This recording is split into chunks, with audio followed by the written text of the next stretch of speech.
Hello everyone, আসসালামু আলাইকুম। আশা করি সবাই ভালো আছেন। আমি একটা গুরুত্বপূর্ণ বিষয় নিয়ে আপনাদের সামনে এসেছি, সেটা হলো অনেকেই উদ্যোক্তা হতে চায়, কিন্তু উদ্যোক্তার মানসিকতা গড়তে অনেকটা কষ্ট হয়ে যায়। তাই উদ্যোক্তার মানসিকতা গড়ার আমি কিছু উপায় আপনাদের সামনে উপস্থাপন করব। প্রথমটি হলো উদ্যোগী চিন্তাধারা শুরু করতে হবে আমাদের। আমরা পুরান কোনো আইডিয়া নিয়ে কাজ করা যাবে না। যদি আমরা পুরান কোনো আইডিয়া নিয়ে কাজ করি, যেখানে কি গ্যাপ আছে সেটা খুঁজে বের করতে হবে, অথবা নতুন চিন্তাধারায় আগাতে হবে, আমাদের নতুন বিষয় নিয়ে কাজ করতে হবে।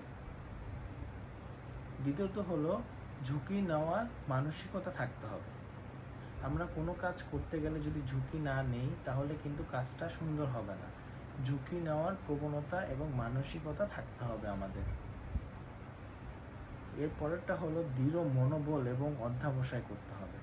দৃঢ় মনোবল এবং অধ্যবসায় নিয়ে কাজে নামতে হবে। এতে করে যে কোনো বাধাই আসুক না কেন, আমরা উপেক্ষা করে সামনে আগাতে পারবো। এর পরের ধাপটি হলো নতুন নতুন কিছু শিখতে হবে আমাদের। আমরা যখন একটা জিনিস উদ্যোগ নিব, ওইটার অনেক বিষয় আমাদের সামনে আসবে। এই যখন অনেক বিষয় আমাদের সামনে আসবে, তখন কিন্তু আমাদের প্রত্যেকটা বিষয় শিখতে হবে, তা না হলে সামনে আগাতে পারবো না। এর পরের ধাপটি হলো সমস্যা সমাধানের স্কিল থাকতে হবে আমাদের। যে কোনো সমস্যাই আসুক বিজনেসের ক্ষেত্রে বা উদ্যোগের ক্ষেত্রে, এটা সমাধান করার সাহস এবং চেষ্টা থাকতে হবে এবং স্কিল থাকতে হবে সমাধানে। গোল নির্ধারণ এবং পরিকল্পনা আরেকটা গুরুত্বপূর্ণ অপশন। গোল নির্ধারণ করতে হবে এবং পরিকল্পনা সঠিকভাবে নিতে হবে, তা না হলে আমরা কিন্তু আগাতে পারবো না। উদ্ভাবনী এবং সৃজনশীল করার মনোভাব থাকতে হবে। উদ্ভাবনী শক্তি থাকতে হবে আমাদের, তা না হলে আমরা নতুন নতুন কিছু সৃষ্টি করতে পারবো না। সৃজনশীলতার মনোভাব থাকতে হবে। আমরা অনেকেই উদ্যোগ নেই কোনো কাজে, কিন্তু আগাতে পারি না।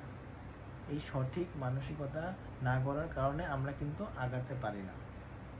যে আমি স্টেপগুলো বললাম, এগুলো যদি আমরা সুন্দর মতো নিজের মধ্যে আয়ত্ত করতে পারি, তাহলে কিন্তু আমরা একজন সফল উদ্যোক্তা হতে পারবো।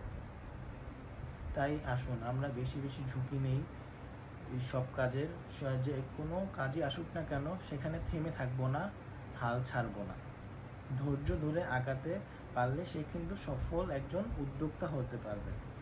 ধৈর্য কিন্তু অনেক বড় একটা ফ্যাক্টর।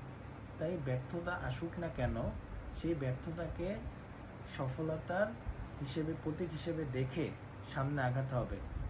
ব্যর্থতা আসলেই বসে থাকলে চলবে না, সফলতা একদিন আসবেই, এই মানসিকতা গড়তে হবে আমাদের। আশা করি সবাই বুঝতে পেরেছেন। ধন্যবাদ। আসসালামু আলাইকুম।